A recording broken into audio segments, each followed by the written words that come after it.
we're working a little bit of ground today down here. Pulling tanks? Oh yeah.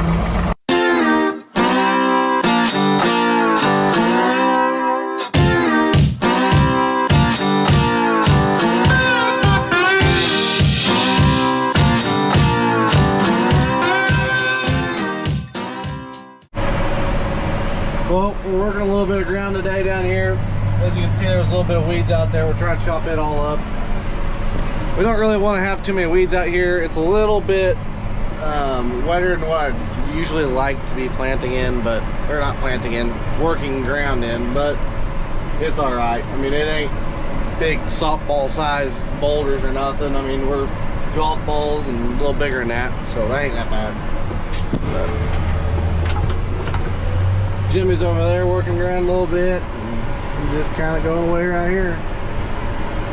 There's an irrigation hole there, you can tell because of all the concrete cinder blocks. Now remember folks, if you put them there, pick the cultivator up over the top of them. Jimmy will learn that this year, whenever he has to carry blocks out here over summer.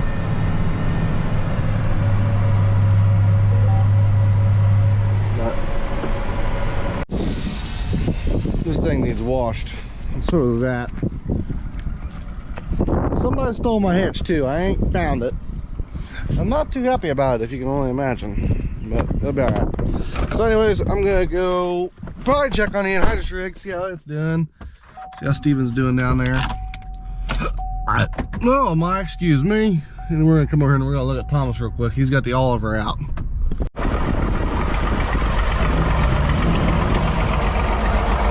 Pulling tanks? Oh yeah. Yep, the old Rusty here.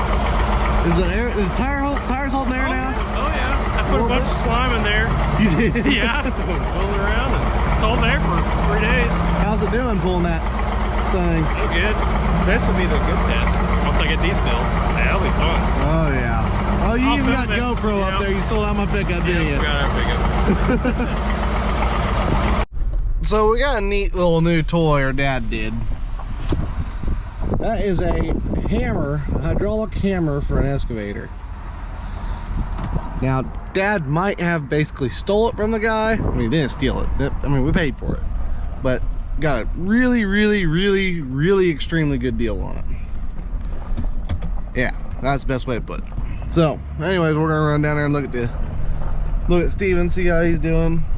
They're over there filling up tanks and whatnot. So I better get me some diesel. Jimmy? Yeah. You have fun today? Yeah. You're gonna go home? Yeah. Yeah. So Jimmy, you're from like around Louisville area. What's one of the main differences that you see up here versus down there? Dirt's way heavier. Heavier? Heavier. What else? That's about it, really. It's oh, flat. It's flat. It's flat. Bigger fields. Do you want me to go get some 2 or 3 acre fields for you? Yeah, sure. Sure. Would you feel right at home? Yeah, I would. And you would? Put some hills in there too. Put some hills in there. Oh, yeah. Little 2 acre fields. Yeah. Jimmy says he wants some 2 acre fields and some hills. Need some what? Jimmy wants some 2 acre fields and some hills. Oh yeah. Put right at home. Yep. Feel right at home. So, Carson ain't doing anything. He ruined pickup tires today. I ain't ruin them. Oh well. Part of it. That muses.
Steven's about done with this field, I think. He's got another like 20 acres in the back there, and then they'll probably move them up to Carter's or Pools, I'd say.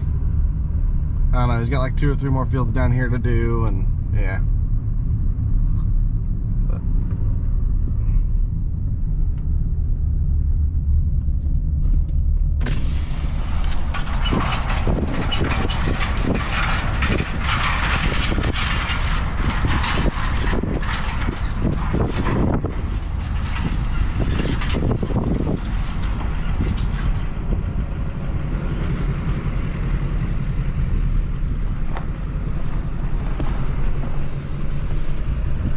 he'll come up here and drop that up here, so kind of hook onto it and drag it home. Maybe. Back again. So I'm down here at our Coal House farm where we'd done a bunch of ditch work at and stuff, and we'd pulled probably about 3 or 4 feet off that ditch and threw it up here on the edge of the field. It was dry, or it is now. But yesterday I came out here and with this cultivator, after Dad had dissed it and tried to level it back up again, break it up a little bit. And as you can see, it's very dry now. So I'm gonna work it down again and hopefully get the clumps out of it. But yep, just gonna mess around a little bit down here. Let me shuffle.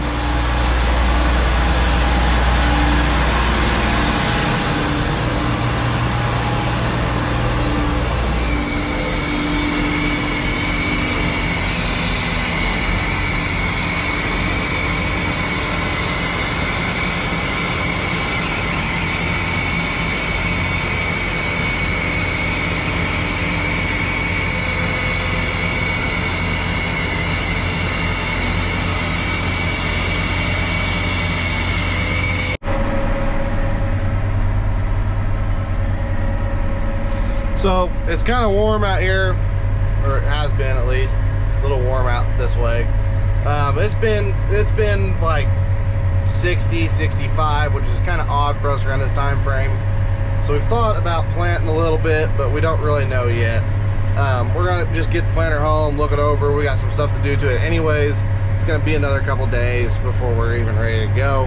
So hopefully we can stall off for the rest of next week and then, you know, do our normal thing and do it when we're supposed to. But it's hard telling what'll end up happening. But anyways, yeah, we got the planter hooked up. Got the PTG system up in here. It's all hooked up and ready to go. I was running it a little bit ago, trying to get it to air up, and I think it aired it up. I mean, we'll see. But this PTG system is new to this planter, or new to us, really new in general.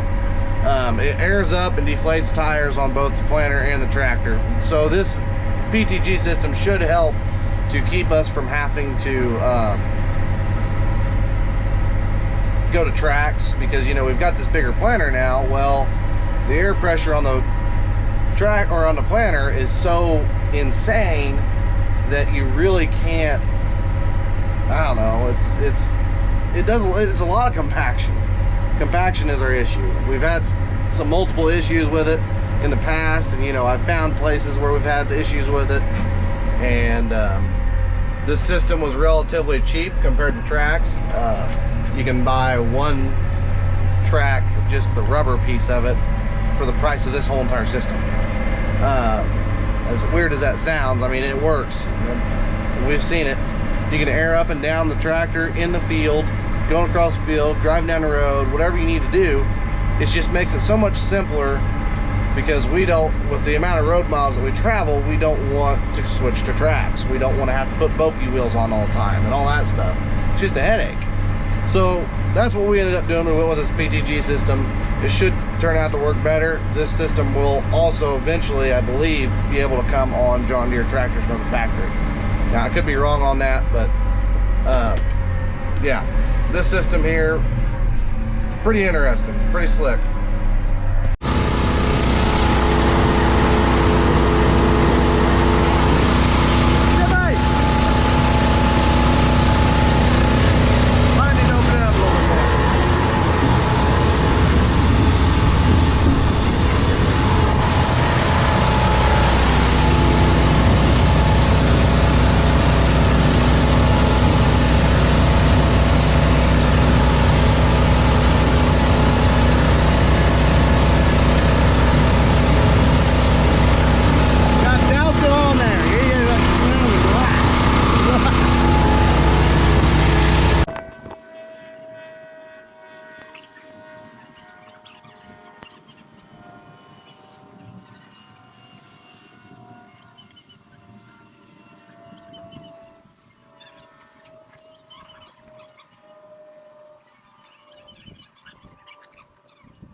Well, today we're going up to Emerson. We're going to try and run this pump for the first time that they put in. We're going to run it pretty long, like a long-term run, I guess.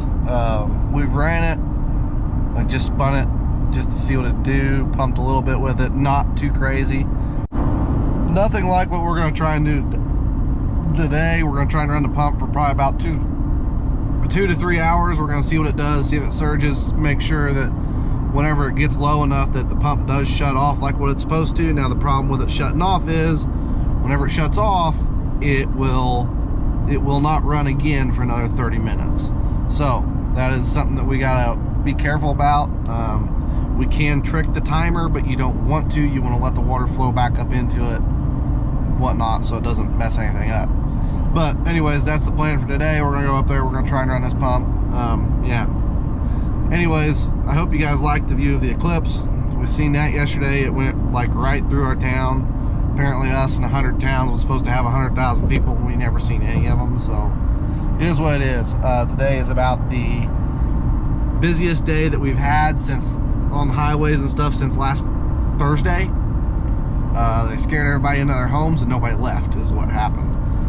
But yeah, so anyways, that's what we're doing today. We're gonna go up there and we're gonna try and run this pump, and hopefully we'll be able to get a little bit of something done. Other than that, they're working on the CTIS system on the corn planter today. They decided that we needed to put an air tank on it. It was having a hard time holding pressure and stuff, so we put the air tank on it, and next up we got to get it running again. But the guy that's here is really intelligent. He's from Germany. He's one of the guys that designed it. I might have to see later if I can get him on camera a little bit, but it's a pretty neat deal. So yeah, I think that's pretty well about it. We've planted about 200 acres of corn, 200 acres of beans, just kind of trying to wait, not trying to get in too big of a hurry. It was going to be cold right after we had the last dry spell where we could have planted, and then we were supposed to get about 2 inches of rain, and we ended up getting 2.5. So our fields was flooded. Plus side, we didn't have too much out, so hopefully we don't have too many replants from that. But everybody that went out and planted 600 acres, props to you. Not for me. A little too risky. We're already gambling enough. Well, we started it, but it started raining before we could get a video of it. That's the riverside there. That's the protected side. We're trying to pump from the protected side to the riverside. So we're trying to get the water out of there and get it over there so that we can plant, and it hopefully doesn't flood out half the town. But that's hard to say because who knows how things go like that. But anyways, that pump is supposed to run for 2 hours. It'll grease, and then it will take off again and pump some more.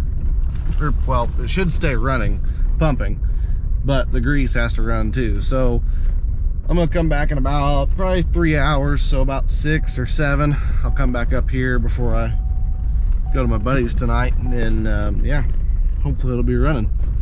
See what happens there. But that's the river over there. I mean, you really can't see it. It's kind of far off this levee, but it's out there. Well, eventually all that trash that's in this ditch will end up at that pump house, and we'll have to bring the excavator up here and clean it out. But it's all right. We'll get it figured out whenever we get there, I guess. But yeah.